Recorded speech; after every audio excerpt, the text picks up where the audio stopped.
오늘은 507주년 종교개혁주의를 맞이해서 우리 함께 예배를 드립니다. 종교개혁은 1517년 10월 31일 10월의 마지막 날이죠. 독일의 마틴 루터가 비테베르크 성당의 정문에 95개조 학문의 반박문을 붙임으로 인하여서 시작이 되었습니다.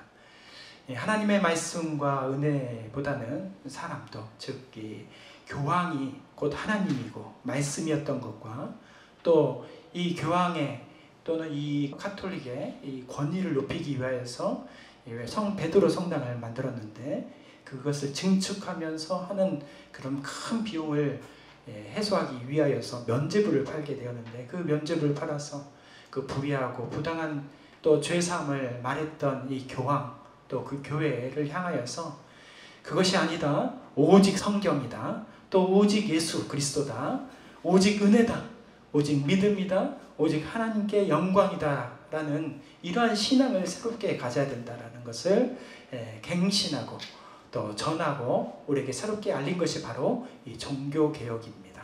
그래서 우리 개신교는 이 구교, 이 가톨릭을 떠나서 또 새로운 하나님의 믿음의 자리, 예배의 자리를 만든 이 개신교는 10월 마지막 제주를 종교개혁주일로 섬기고 있습니다. 오늘 우리는 507년이나 되는 종교개혁주의를 이렇게 맞이하고 있는데, 이 종교개혁 의미가 지나온 세월의 만큼 그 날마다 새로워지고 날마다 우리는 개혁되어야 된다는 그 말씀 가운데 우리가 쭉 살아가야 될 텐데, 그것이 지나온 세월만큼 희미해지고 또 점점 사라져가는 이때, 우리 특별히 우리 마음 가운데 주신 하나님의 말씀 16절이죠. 이것을 여기서 가져가라 라는 이 예수님의 말씀처럼 지금 내 삶에 또 우리 가정에 또 우리 교회에 또 신앙의 상황 가운데서 무엇이 문제이고 또 무엇을 가져가야 되는 것이고 무엇을 개혁해야 하는지, 오늘 우리에게 주신 하나님의 개혁의 음성을 들을 수 있기를 바랍니다. 오늘 본문은 예수님께서 불의하고 또 하나님 뜻대로 하지 못했던 성전을 새롭게 정화시킨 성전 정화 사건이라고 불리우는 말씀입니다. 그런데 예수님께서 이 성전을 새롭게 갱신하고 또 정화시키기 위해서, 또 특별히 이 성전이라면 지금의 오늘날 교회를 말하는 거 아니겠어요? 다시 말해서 이 교회를 개혁하기 위해서 예수님께서 무턱대고 오늘 말씀처럼 순간적인 마음과 혈기로 인해서 이 성전에서 또 교회에서 세상적으로 표현을 하면 난동을 피우신 게 아니에요.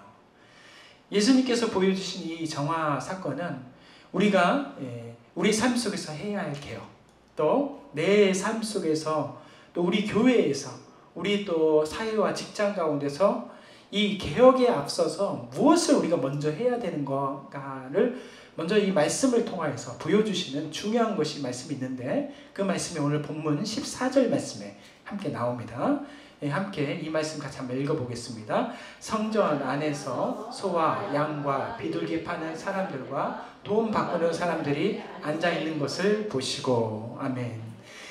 성전을 개혁하기 위하여서, 또 특별히 우리의 삶과 교회와 또 이 모든 것을 개혁하기 위해서 이 오늘 말씀 마지막에 있는 보시고라는 이 말씀인데, 이 본다라는 말씀은 지금 당장을 본다라는 게 아니고요, 이 당장을 보고 판단하고 결단했다라는 말씀이 아니고, 오늘도 봤지만 어제도 봐왔고 그제도 봐왔고 오래전부터 이전부터 쭉 오늘까지 지켜봤더니 무엇이 문제이고 무엇을 여기서 저기로 가져가야 될 것이고 버려야 되는 것이고 개혁해야 된다는 것을 알게 되었다라는 것입니다. 무엇보다도 보는 게 중요하다는 거죠. 오랫동안 지켜봤다는 거죠. 예수님도 이 개혁을 위하여서 지켜보셨다라는 것입니다. 내가 이대로는 더 이상 살 수 없다, 나에게 뭔가 새로움이 변화가 필요하다라고 느끼시는 마음들이 만약에 우리 가운데 있다면, 그럼 먼저 우리의 삶 가운데, 우리 교회 가운데, 또 이 가족 가운데 먼저 봐야 되는 거죠. 근데 보는데 깊고 넓고 높은 눈으로 봐야 된다는 것이 중요한 것입니다. 그냥 그동안의 모습으로 이렇게 보는 것은 아무런 의미가 없었던 거죠. 여러분도 알다시피 우리가 안 보지는 않았을 거 아니겠어요. 봐왔지만 그것을 해결할 수가 없었잖아요. 하나님께서는 오늘 우리 가운데 보는 데에 있어서 더 깊게, 더 넓게, 높은 눈으로 봐야 된다라고 말씀하신 것입니다. 다른 차원에서의 눈으로 바라봐야 그것을 개혁할 수 있는 눈이, 또 개혁할 수 있는 것들이 보인다라는 것입니다.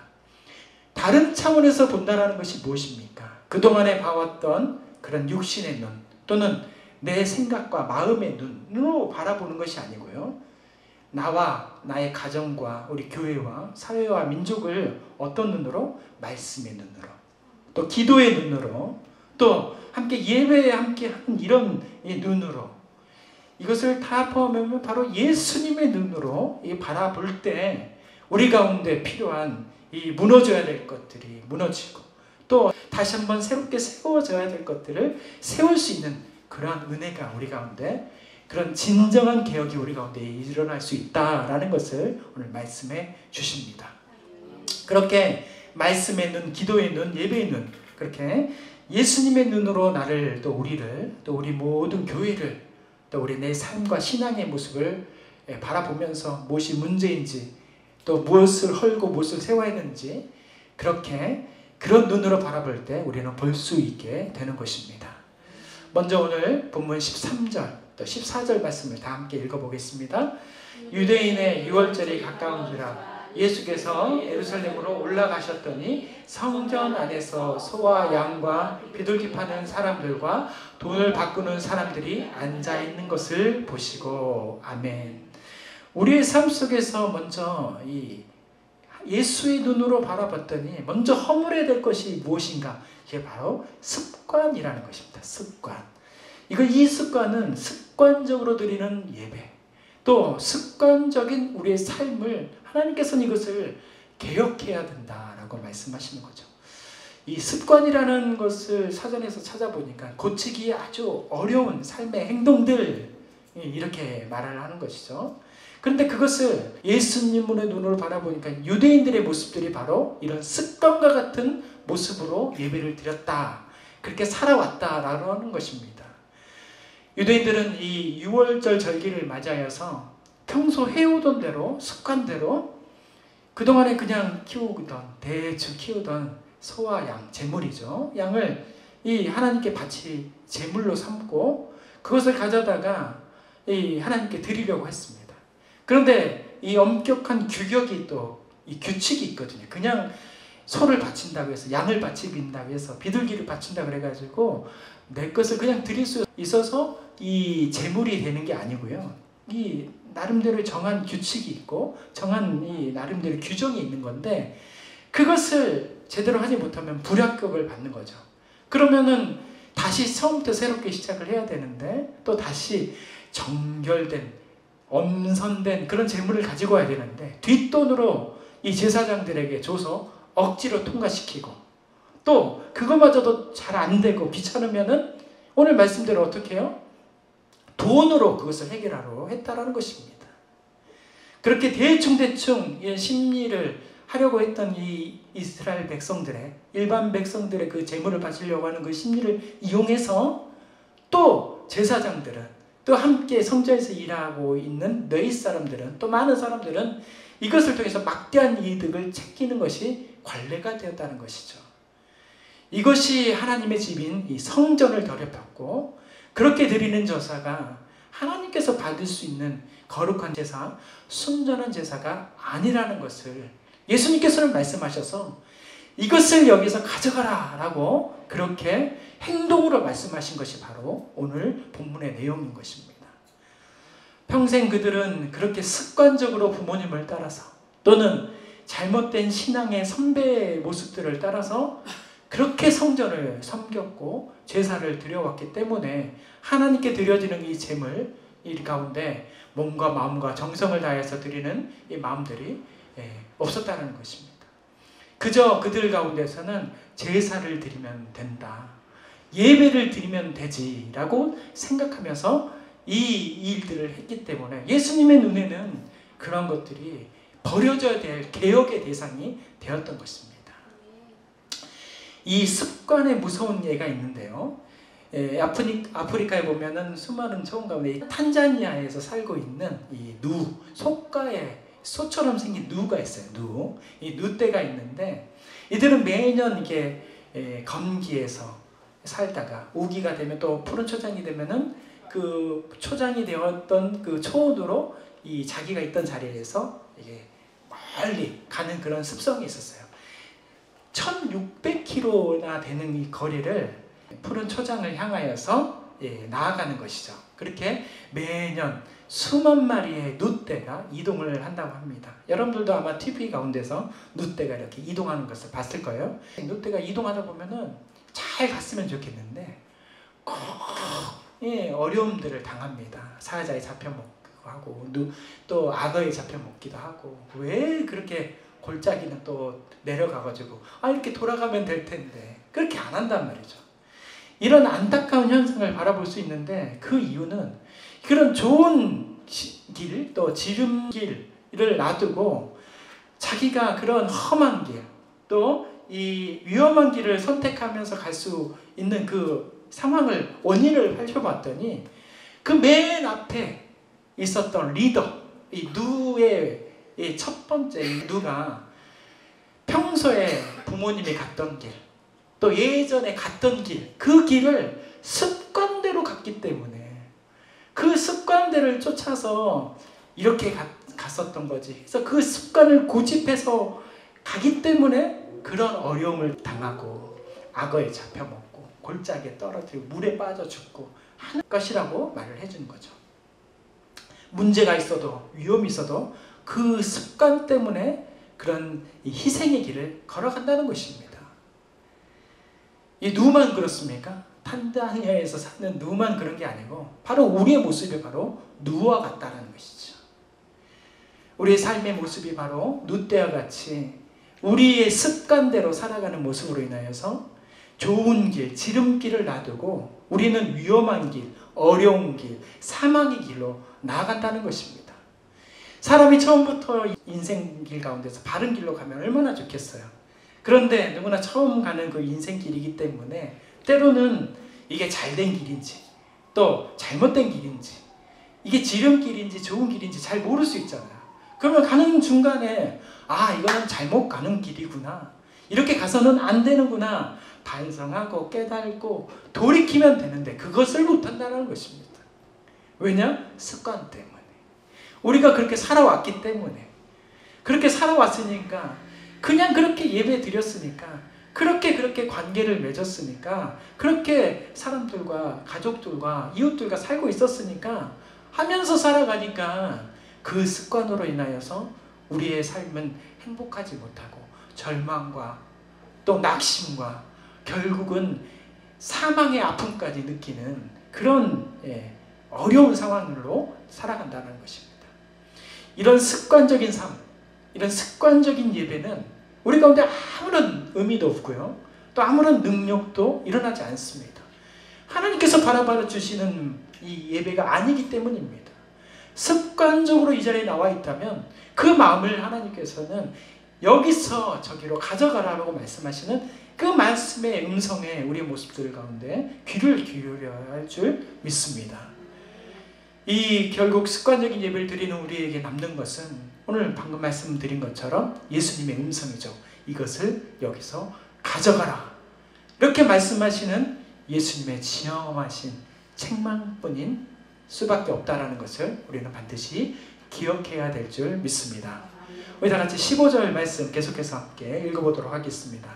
노끈으로 채찍을 만드사 양이나 소를 다 성전에서 내쫓으시고 돈 바꾸는 사람들의 돈을 쏟으시며 상을 엎으시고. 아멘. 예수님의 모습 가운데서 우리에게 이 허물어야 될 것, 이 개혁해야 될 것들을 두 번째로 말씀해 주시는 것이 바로 거짓과 불이라는 것입니다. 예수님은 유대인들이 성전에서 행하는 거짓과 불의함을 보시고 정말 단호하게 아까도 말씀드린 세상적으로 봤을 때는 폭력, 어쩌면 난동이라고 말할 수 있을 텐데 그런 상황들을 보여주셨습니다. 채찍을 휘둘리시고요. 또 사람들을 내쫓아 버리시고, 뭐 교회에서 이렇게 막 우리가 막 함부로 내쫓을 수 있습니까? 근데 예수님은 내쫓았다는 거예요. 나가라, 저리 가져가라 하면서 또 그것만 하지 아니고 상을 다 엎으시고 이렇게 해버리셨다는 거죠. 왜 예수님께서는 예수님답지 않는 그런 모습들을 그렇게 보여주셨을까요? 왜냐하면 예수님은 죄의 습성을 잘 알고 계셨기 때문입니다. 이 죄의 본질을 잘 알고 있었기 때문입니다. 죄는 그냥 말로 살살 달래서 아유 좋은 건 좋은 거지, 그래 괜찮아, 아유 그 정도면 됐지, 이렇게 하는 게 아니라는 것을 예수님께서 말씀으로 보여주시는 거죠. 사단이 주는 이런 죄는, 이 마귀가 주는 죄는 예수님의 모습처럼 우리의 마음 가운데 강력하게, 단호하게 또 이렇게 대적해야 된다는 것을 오늘 예수님께서 말씀해 주시는 거예요. 그래야만이 그것이 떠나간다는 것을 예수님께서 오늘 모습으로 보여주신 거죠. 예수님께서는 이 사단으로부터 이끌려서 광야에서 시험 받으실 때도 이와 같았습니다. 예수님께서는 자신의 말로 대충 사단의 그런 시험의 가운데에서 한 가지, 두 가지 이런 시험을 받을 때마다 그래요 하면서 자기 말로 받은 것이 아니라 무슨 말로? 성경 말씀, 하나님의 말씀, 그 엄중한 말씀으로 사단 마귀를 물리치는 것을 우리는 다 알고 있습니다. 예수님은 하나님의 말씀이 이 마귀가 가장 싫어하고 또 그것이 어떤 것보다도 괴롭고 힘든 것이다, 또 두려운 존재라는 것을 잘 알고 있었기 때문에 하나님의 말씀으로 그 사단 마귀의 모든 것을 물리칠 수 있으셨다는 것입니다. 오늘 우리도 그와 같아야 될 줄 믿습니다. 어떤 상황 가운데서도 이 예수님의 이 모습처럼 하나님의 말씀으로 그 모든 죄들을 물리쳐야 되는 거죠. 그뿐만이 아니라 사랑하는 제자 베드로가 이 거룩한 일을 앞두고 예수님 앞에서 가로막으면서 주여 그렇게 하지 마십시오 라면서 이 예수님의 앞길을 막았을 때가 있었습니다. 그때 예수님이 뭐 베드로를 살살 달랬나요? 아니잖아요. 예수님이 그 베드로를 향하여서 그러한 이 자기의 유익을 위해서 마치 예수님을 위하는 척 그렇게 거짓과 불의로 말했던 이 베드로를 향하여서 그 중심을 보셨던 예수님이 뭐라고 말씀하셨냐면 마태복음 6장 23절에 보면 사단아 내 뒤로 물러가라, 너는 나를 넘어지게 하는 자로다. 내가 하나님의 일을 생각하지 아니하고 도리어 어떤 일? 사람의 일을 생각한도다. 예수님께서는 정확하게 알고 계셨다는 거죠. 우리가 우리 가운데서 이러한 이 불의와 거짓 가운데서 우리가 이렇게 대충 덮으려고 하는 것은 그건 바로 하나님의 일을 생각하는 것이 아니라 어떤 일? 사람의 일. 왠지 그 사람에게 나쁜 말을 하면 내가 나쁜 사람이 되는 것 같고 내가 그것을 지적하면 문제가 일어나는 것 같고 그게 아니라는 거죠.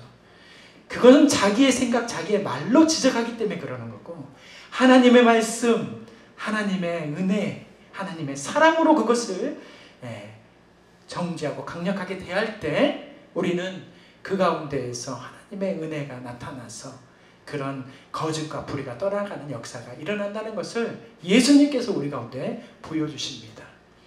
예수님께서는 거짓과 불의 앞에서 그 어떤 그런 지위고하를 막론하고 또 아무리 같이 함께 더불어서 좋은 일을 했고 행복한 일을 했고 하면서 이 동고동락을 하는 이 사랑하는 제자의 가운데서도 불같은 마음으로 그렇게 대적하며 물리쳤었다는 것을 우리는 반드시 주목하고 기억해야 될 줄 믿습니다. 우리도 예수님처럼 거짓과 불의한 일에 말씀으로 굳건히 서서 당당히 맞설 수 있어야 합니다. 우리가 그렇게 말씀으로 죄를 당당히 맞설 때 절대 그 죄는 우리 가운데 다시 나타나지 않는다는 것입니다. 하지만 우리가 그 죄 가운데서 쉽게 또 그렇게 나약하게 그렇게 넘어가고 끌려가면 그것은 언제든지 그 죄는 또 그런 거짓과 불의의 타협의 모습은 결국 여지없이 나에게 다시 내 발목과 내 목덜미를 잡고 그 죄의 곳으로 끌고 가는 그런 형상의 모습들이 우리 가운데 펼쳐집니다. 우리가 죄 가운데 끌려가지 않으려면 말씀으로 그것을 물리치고 강력하고 단호하게 말씀으로 거절하면서 이것을 이겨내는 저와 여러분들이 되시기를 바랍니다. 이 거짓과 불의가 있다면 이 말씀으로 또 기도로 또 하나님의 은혜로 이것을 다 물리쳐야 합니다. 그럴 때 하나님께서는 우리 가운데 또 은혜를 베풀어 주십니다. 그것이 로마서 8장 1절에서 2절 말씀, 우리 다 같이 한번 이 능력이 되는 말씀, 하나님께서 말씀으로 이겨내고 주 안에서 거했을 때 어떤 모습으로 우리 가운데 세워주실 것인가, 이 말씀 같이 한번 읽어보겠습니다. 그러므로 이제 그리스도 예수 안에 있는 자에게는 결코 정죄함이 없나니. 그러니까 그리스도 예수 안에 있다라는 것은 뭐죠? 죄 가운데서 거부하고 강력하게 맞섰다라는 거죠. 그 사람에게는 결코 정죄함이 없다라는 것입니다.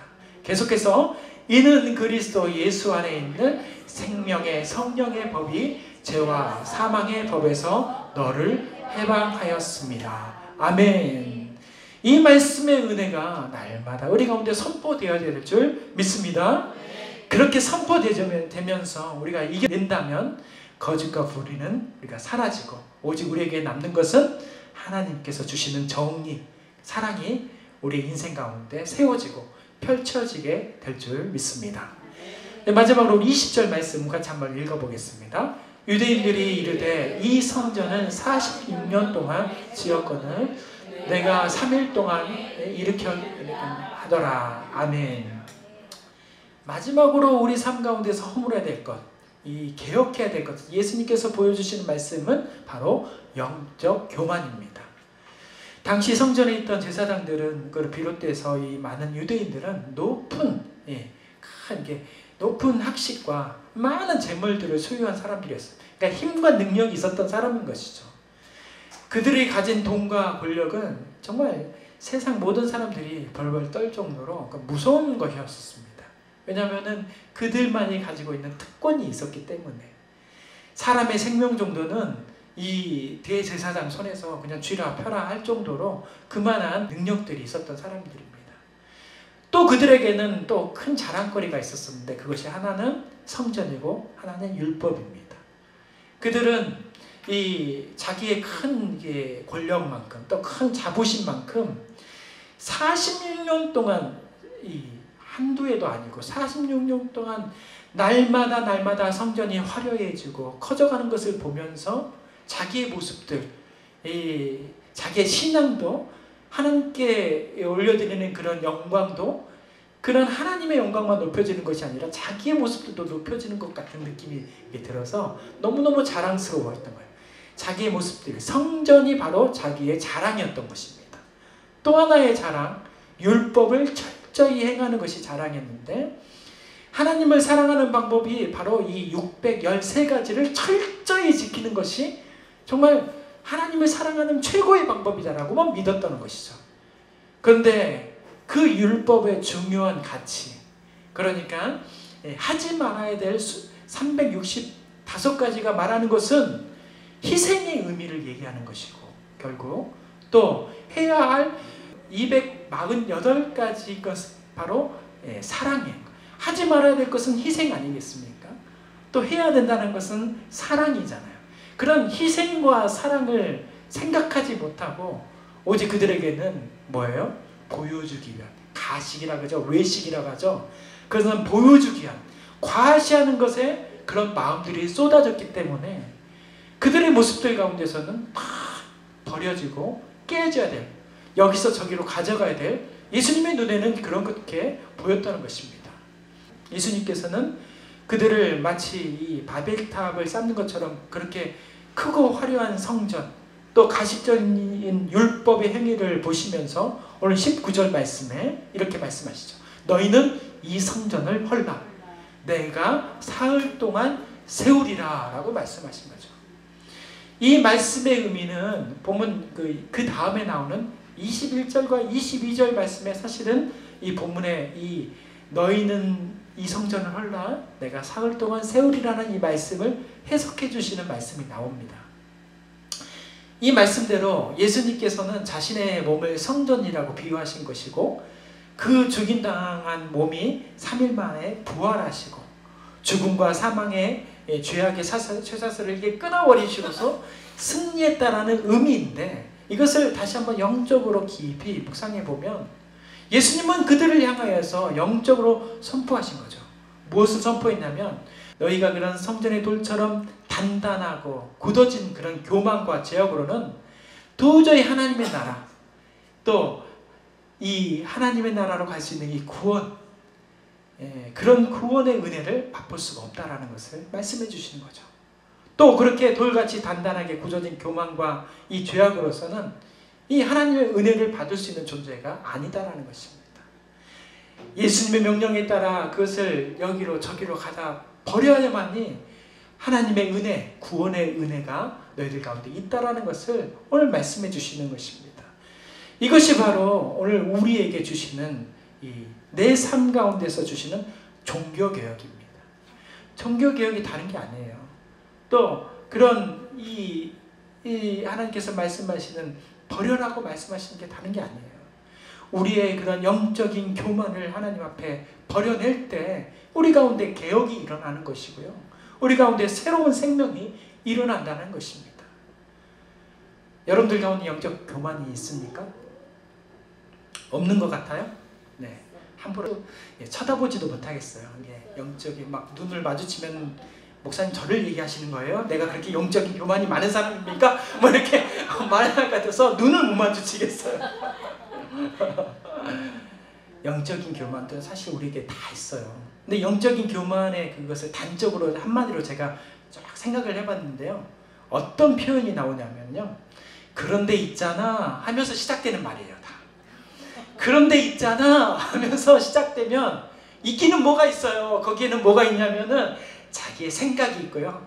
자기의 판단이 있고 또 자기의 그 비교가 있고 정죄가 있고 결정이 있는 거예요. 그렇게 자기가 다른 사람을 이렇게 결정해서 보는 모습들이 있다는 거예요. 그런데 있잖아 하면은 그렇게 말하는 순간부터가 바로 영적인 교만의 말이 시작이 되는 거예요. 내 말에 그런 말들이 있다면 다음부터 그런 말들을 줄이셔야 돼요. 그리고 어떻게 해야 돼요? 우리가 지난주에 말씀을 나눴듯이 좀 참고 기다려야 돼요. 견뎌야 돼요. 그 순간을. 그렇게 되면 우리 안에 우리 지난주 말씀인 것처럼 그렇게 참고 견디고 인내하면 화목이 일어나요. 또 우리 가운데 선이 이루어집니다. 그것이 바로 하나님께서 뜻을 이루어가는 바로 종교개혁이 개혁의 이야기입니다. 참고 견디고 인내할 때 하나님께서 원하시는 뜻을 이루어 나간다는 것을 반드시 기억해야 될 줄 믿습니다. 사실 우리가 허물어야 될 영적 교만이 사실 대단한 것이 아니에요. 어쩌면 작은 틈과 같습니다. 근데 이 작은 틈이 어떻게 돼요? 점점 커지면 우리가 지난주에 뭐 멀리서 봤지만 그 멀리서도 보이는 소양강댐, 사실 우리가 소양강댐을 가기로 했었는데 못 갔잖아요. 근데 그 멀리서도 소양강댐 보셨잖아요. 그 위대하고 어마어마한 소양강댐이 무엇 때문에 무너져요? 작은 틈 때문에 넘어지는 거예요. 그 틈이 가만히 있지 않고 점점 커지거든요. 영적 교만은 바로 그런 겁니다. 가만히 있지 않고 나를 점점 크게 해서 결국 나를 무너뜨리게 하고 나를 부숴버리고 우리를 부숴버리고 교회를 부숴버리는 그런 무시무시한 일들이 일어나는 것입니다. 그런데 아무리 작은 이 틈이라 하더라도 이것을 우리가 잘 깨달아서 오늘 말씀처럼 여기서 가져가서 저기로 가져가라 하는 말씀을 기억하면서 우리 모두가 이것에 있는 이 틈들을, 교만을 가지고 버릴 때, 저리로 가져갈 때 우리 교회 또 여러분들이 기도하시는 가정, 특별히 나의 모습은 든든히 서 나갈 줄 믿습니다. 네, 사랑하는 성도 여러분, 오늘 주신 말씀은 아까 맨 처음에 이것을 여기서 가져가라 라는 이 말씀, 또 너희의 그런 습관적인 것을 버려라, 그리고 거짓과 불의, 또 영적 교만을 헐어라 라고 말씀을 함께 나눴습니다. 그러면은 그렇게 허물어진 곳에 어떤 것을 세워야 될까요? 예수님께서는 무엇을 말씀하고 싶으실까요? 그것이 바로 영적 예배입니다. 로마서 12장 1절 말씀 우리 다 같이 한번 읽어보도록 하겠습니다. 그러므로 형제들아 내가 하나님의 모든 자비하심으로 너희를 고난하니 너희의 몸을 하나님이 기뻐하시는 거룩한 산 제물로 드리라. 이는 너희가 드릴 영적 예배니라. 아멘. 예수님께서 원하시는 것은 바로 우리 영적인 예배입니다. 하나님께서 오늘 이 자리에서 우리 가운데 원하고 계신 것은 바로 영적인 예배입니다. 영적 예배는 이렇게 주일 예배만이 아니에요. 우리의 생활에서, 우리의 삶에서 하나님 앞에 순전하게, 거룩하게 드려지는 생활의 한 걸음 한 걸음이 바로 영적인 예배입니다. 영적 예배는 이렇게 예배드리는 우리 모두가 몸과 마음과 또 뜻을, 또 정성을 다해서 예배 내내 다른 생각하지 않고 오직 하나님만 바라보면서 드려지는 그런 예배뿐만 아니라 세상 속에서 살아갈 때 주님의 말씀을 기억하고, 아까도 말했듯이 육신의 생각에 육신의 눈으로 아니라 예수의 눈, 말씀의 눈, 기도의 눈, 예배의 눈으로 바라보면서 그런 상황들을 이겨내면서 살아가는 그것이 바로 영적 예배라는 것을 말씀하고 계신 거예요. 그런 세상 속에서 그렇게 십자가 아래에서 우리가 죽어지고 우리 모습을 태우는 것이 바로 영적인 예배입니다. 그런 영적 예배를 드릴 때 우리 주님께서는 우리를 보시고 그것을 흠양하시고 받아주심으로 인하여서 놀라운 기적이 우리 삶 가운데서 이루어지는 것입니다. 우리가 잘 알고 있는 것 같지만 다시 한번 우리 마음속에, 우리 마음 가운데 주시는 이 말씀, 영적 예배를 드려라 라고 말씀하시는 이 말씀에 우리 마음과 귀와 우리 모든 것을 쏟아서 그렇게 회복되는 저와 여러분들이 되시기를 바랍니다. 우리의 삶은 달라져야 됩니다. 우리의 예배는 이전과는 달라져야 합니다. 이것을 여기서 가져가라는 말씀을 우리가 기억해야 합니다. 습관적인 예배를 헐고 또 습관적인 우리의 삶을 다 헐고 또 그 가운데에서 그 습관적으로 살다 보니 세워진 거짓과 또 이 불의를 또 헐고, 그렇게 거짓과 불의로 살다 보니 영적인 교만으로 살았던 우리의 모습들을 헐고, 그렇게 살아갈 때 우리 하나님께서는 우리의 모습들 가운데 영적 예배를 회복시켜 주시고 그 영적인 예배를 통하여서 하나님께 영광 올려드리고 천국의 소망을 두는 우리의 삶이 펼쳐질 줄 믿습니다. 이것을 여기서 가져가라. 507주년 이 종교개혁 주일에 우리에게 주신 하나님의 말씀입니다. 기도하겠습니다.